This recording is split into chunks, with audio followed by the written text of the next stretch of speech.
नमस्कार, मैं हूं रसिका पांडे। आप देख रहे हैं सुनो सरकार, यानी वो शो जहां हम उठाते हैं आपसे जुड़ी समस्या, आपकी परेशानियां। इस शो के जरिए हम मांगते हैं जिम्मेदारों से जवाब, ताकि आपको मिल सके आपकी समस्या का समाधान। तो चलिए शुरू करते हैं सुनो सरकार की आज की कड़ी।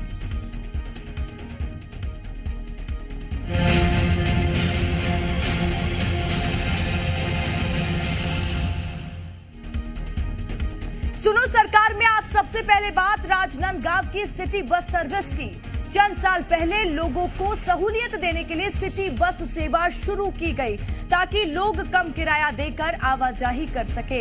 लेकिन निगम प्रशासन की लापरवाही और बसों के मेंटेनेंस नहीं होने की वजह से आज कई सिटी बसों के पहिए बीते 2 साल से रुके पड़े हैं। मरम्मत नहीं होने की वजह से सिटी बसें खड़े खड़े कबाड़ में तब्दील हो रही हैं।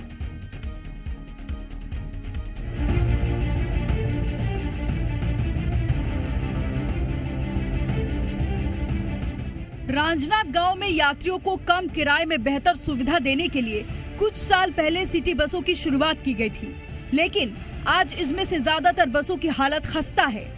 20 सिटी बसों में से सिर्फ 6 बसों के पहिए ही सड़क पर दौड़ रहे हैं, बाकी बसें खराब हालत में खड़ी हैं, जिसका खामियाजा सीधे सीधे शहर की आम जनता को, खासकर छात्रों को उठाना पड़ रहा है।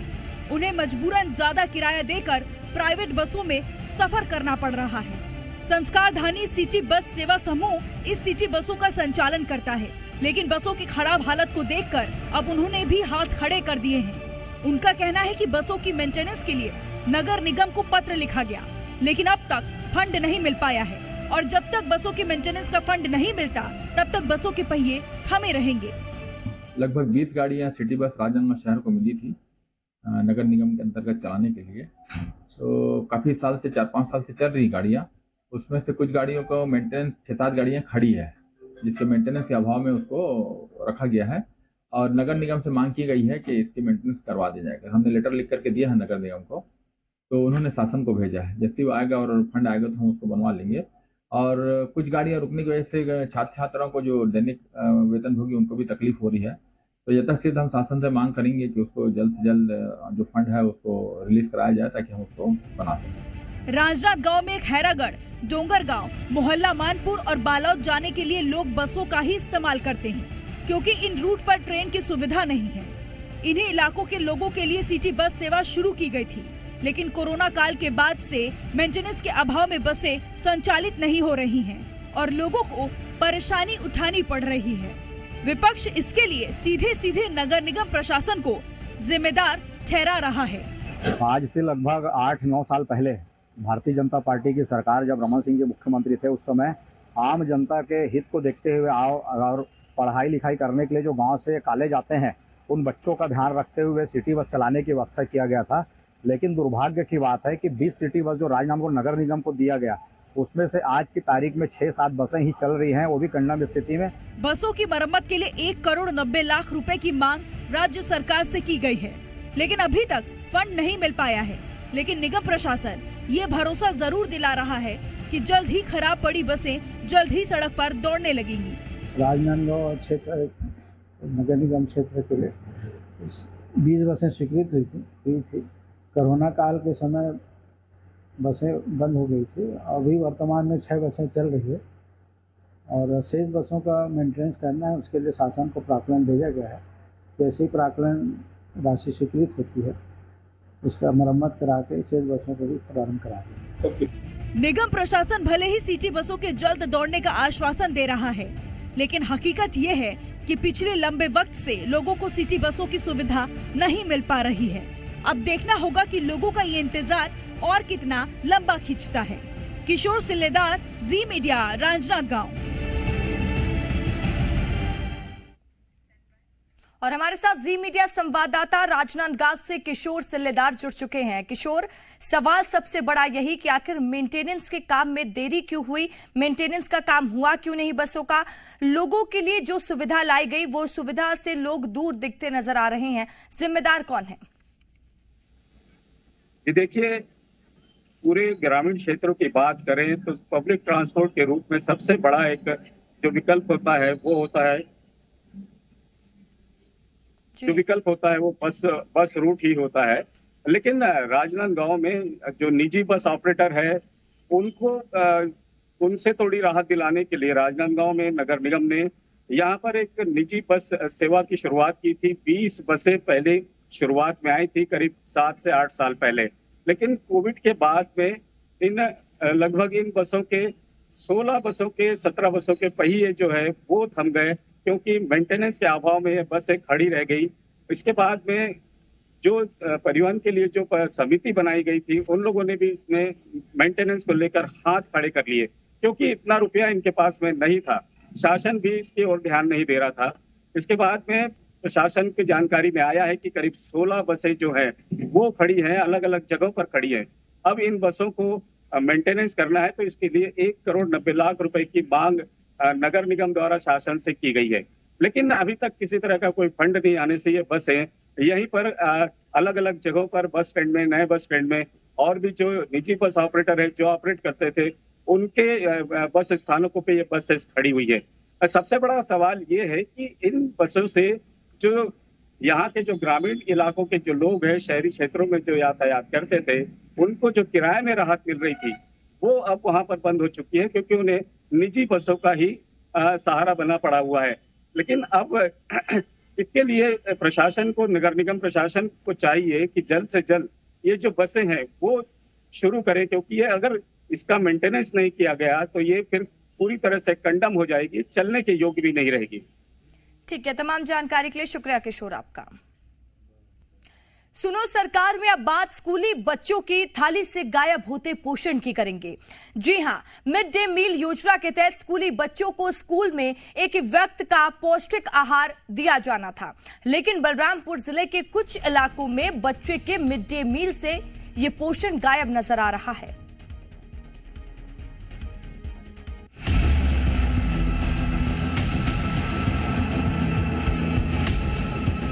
बच्चों की थाली से पोषण गायब है। मिड डे मील में महज आलू की सब्जी के साथ बच्चों को चावल परोसा जा रहा है। हरी सब्जी का तो कहीं दूर दूर तक नामो निशान नहीं है। ये तस्वीरें बलरामपुर जिले के अमेरा इलाके के प्राइमरी और मिडिल स्कूल की है। इन स्कूलों में बच्चों को मिड डे मील तो मिल रहा है, लेकिन उससे पौष्टिकता गायब है। बच्चों को मिड डे मील परोसे जाने के लिए बाकायदा मेन्यू कार्ड भी बना है कि किस दिन बच्चों को खाने में क्या दिया जाना है, लेकिन यहाँ सब नियम कायदे ताक पर हैं। कल कर रहे 2-4 गो छुआ ते कर चलते मैं दाल नहीं बना लो, मैंने बनाई देते तो मुझे बोहे ले नहीं पड़ता। कर चलते हैं सब्जी क्या बनाए थे? आलू सब्जी। आलू बस? हाँ आलू बस, रसा बनाई हो। हरा सब्जी क्या नहीं बनाए? आज नहीं रह सब्जी नहीं मिला। सब्जी कहाँ से मिलता है? सब्जी आज हेता ये है सब्जी में शंकरगढ़ से बनाया नहीं उसको। आलू सब्जी आई बनाई हो। हरा सब्जी। सरकारी स्कूलों में मिड डे मील की सामग्री सप्लाई करने का जिम्मा महिला स्वयं सहायता समूह को दिया गया है, लेकिन बच्चों को हरी सब्जी खिलाए जाने के नाम पर स्कूलों में 100 या 200 रुपए हर महीने के हिसाब से दिया जाता है। इतने कम पैसों में स्कूल शिक्षकों के लिए भी बच्चों को पूरे महीने हरी सब्जी खिला पाना संभव नहीं है। मेनू के आधार पर आपका हरा सब्जी भी है, उसमें दाल चावल है, ये सब है। तो बच्चे क्या खाए आपने? आलू सब्जी खाएं सर।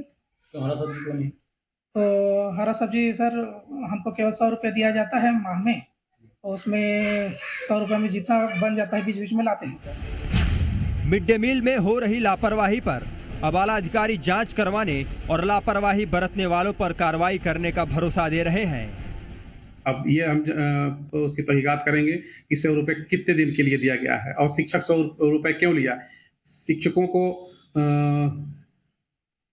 मध्याह्न भोजन समूह से सामग्री प्राप्त करके और रसोइया के द्वारा मध्याह्न भोजन पकवा करके और वितरण कराया जाना है।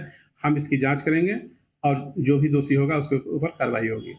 जो 2 स्कूलों का आपने ध्यान में लाया है, यहाँ तो विशेष रूप से हम चेक कराएंगे और मेनू निर्धारित है, उसके मुताबिक हमारे जो विकासखंड के अधिकारीगण हैं उनसे ये सुनिश्चित इसके साथ में हम बाकी सभी स्कूलों में भी निरीक्षण के लिए हमने अलग से एक ग्रुप भी बना के रखा है।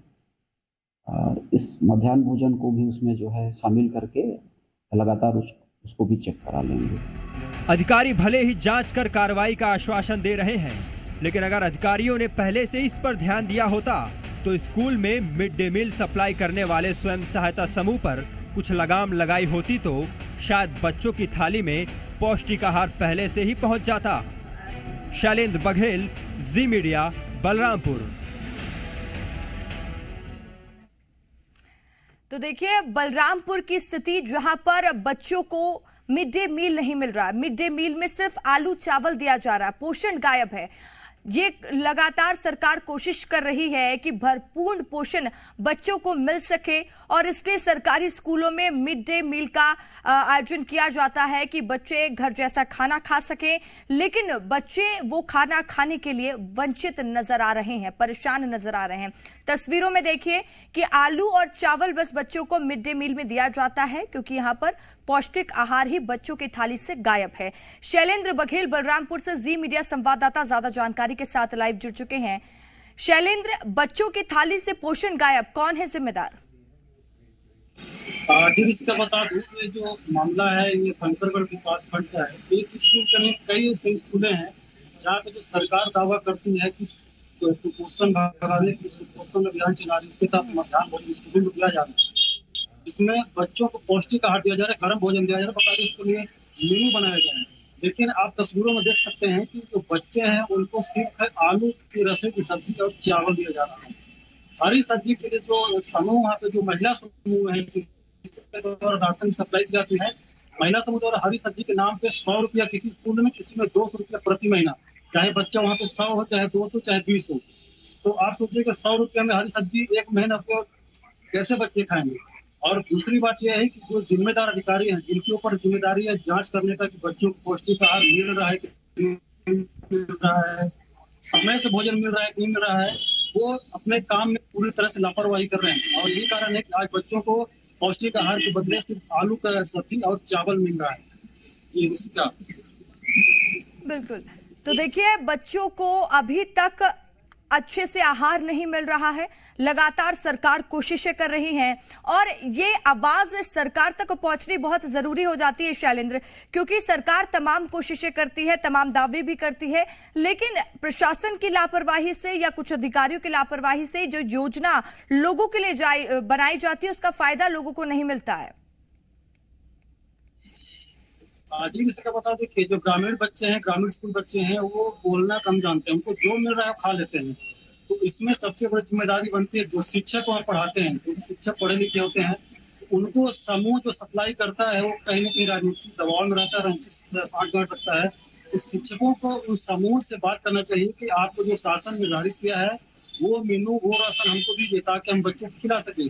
लेकिन कहीं न कहीं शिक्षक भी लापरवाही कर रहे हैं और जो जवाबदार, जो जिम्मेदार बड़े अधिकारी हैं, जो बीआरसी होते हैं, समिति प्रभारी होते हैं, बीओ होते हैं, डीओ होते हैं, वो बराबर स्कूलों को दौरा नहीं कर रहे हैं। दौरा करते हैं महज खाना पूर्ति के लिए, और यही वजह है कि आज बच्चों को जो पौष्टिक आहार उनके थाली से गायब है और जो समूह है मनमाना काम कर रहा है। इसके ऊपर अभी तक कोई कार्रवाई करने वाला नहीं है।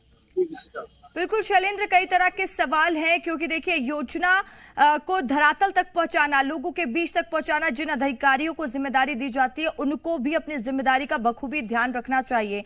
बीच बीच में जैसे कि दावे भी किए जाते हैं कि स्कूलों का निरीक्षण किया जाएगा, क्या कुछ व्यवस्था है, तो उन व्यवस्थाओं पर भी ध्यान देने की बहुत जरूरत है और सरकार तक ये आवाज पहुंचनी बहुत जरूरी है। तमाम जानकारी के लिए शैलेंद्र शुक्रिया आपका।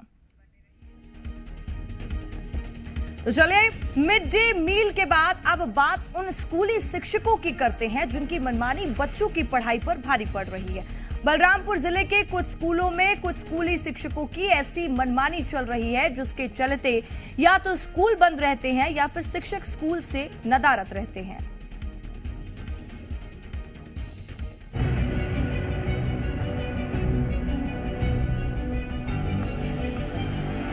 बच्चे अपना भविष्य बनाने के लिए स्कूल जाते हैं। बच्चे स्कूल जाते हैं ताकि वो पढ़ लिख सके, बेहतर इंसान बन सके।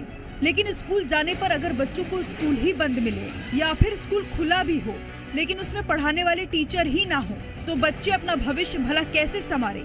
बलरामपुर जिले के जोकापाट और लालदरा स्कूल में पढ़ने वाले बच्चों के साथ इन दिनों कुछ ऐसा ही हो रहा है। बच्चों को पढ़ाने के लिए इलाके में प्राइमरी और मिडिल स्कूल तो है, लेकिन कुछ स्कूली शिक्षकों की मनमानी के चलते ये स्कूल बिना छुट्टी के भी या तो कई दिन तक बंद रहते हैं या इनमें पढ़ाने वाले टीचर्स स्कूल से कई दिन तक नदारत रहते हैं।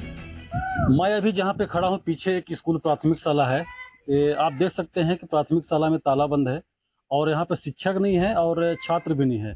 स्कूल काफी दिनों से बंद है, जहाँ एक और सरकार शिक्षा को लेकर तमाम बड़े बड़े दावे करती है, लेकिन धरातल में उसकी स्थिति क्या है आप पीछे देख सकते हैं। स्कूल में ताला बंद है, स्कूल में शिक्षक नहीं है, तो आप अंदाजा लगा सकते हैं कि शिक्षा का स्तर इस क्षेत्र में कैसा है। नाम बताओ, क्या नाम है? मेरा नाम सुदामा यादव है। स्कूल कब से बंद है?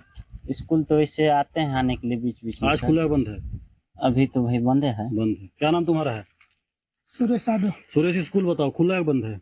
बच्चे हैं स्कूल में? नहीं है। बंद है खुला है? बंद है। इन स्कूलों में पढ़ाने वाले कई शिक्षक सवालों के घेरे में हैं। स्कूल के कई टीचर ये भी मान रहे हैं कि कई शिक्षक कई दिन तक स्कूल से गायब रहते हैं और कभी कभार स्कूल आते भी हैं तो रजिस्टर में अपनी हाजिरी लगाने के लिए।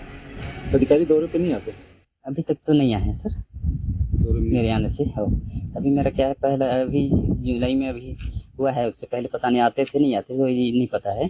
जुलाई से तो नहीं आ रहे हैं? जी, अभी जुलाई तक नहीं आए हैं। गुरु जी कितने हैं? 2। कौन कौन है? आलोक सर हैं। आलोक सर कहाँ है? वो तो नहीं आए हैं। कल आए थे? कल भी नहीं आए थे। शनिवार को नहीं आए थे? नहीं आते हैं क्या वो? आते तो हैं बीच में। फिर साइन कैसे करते हैं फिर उसमें पूरा रजिस्टर में? वो साइन कैसे करते हैं? वो आते हैं तो करते हैं। शिक्षकों की इस मनमानी के पीछे की बड़ी वजह है स्कूलों का औचक निरीक्षण नहीं होना। अगर वक्त पर स्कूलों का औचक निरीक्षण किया जाए तो शायद मनमानी करने वाले शिक्षकों के हौसले यूं बुलंद ना हो। है कमी, इसको सुधारना चाहिए। अब हम लोग का भी कमी मानता हूँ कि हम लोग भी निगरानी नहीं करते हैं, मॉनिटरिंग नहीं कर पा रहे हैं। अधिकारियों का भी है, गाँव वालों का भी है। अब शिक्षकों का तो लापरवाही है। ये मानते शिक्षा व्यवस्था यहाँ बदहाल है? थोड़ा तो प्रॉब्लम तो है, जैसा होना चाहिए वैसा अभी। टीचरों की मनमानी का ये मामला जब जिले के अधिकारियों तक पहुंचाया गया तो उन्होंने जांच कर दोषी शिक्षकों पर कार्रवाई का भरोसा दिया। मैम, जिला स्तर के अधिकारियों को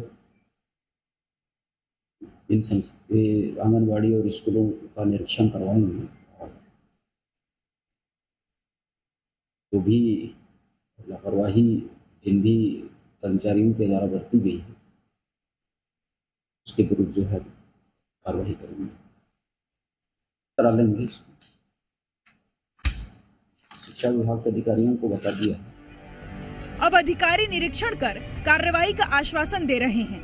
हालांकि दोषी शिक्षकों पर क्या कार्रवाई होगी ये तो आने वाला वक्त ही बता पाएगा। लेकिन बड़ा सवाल ये है कि अब तक बच्चों की पढ़ाई का जो नुकसान हुआ है उसकी भरपाई कैसे होगी और ये कैसे सुनिश्चित होगा कि आगे शिक्षकों की इस तरह की मनमानी देखने को नहीं मिलेगी। शैलेंद्र बघेल, जी मीडिया, बलरामपुर।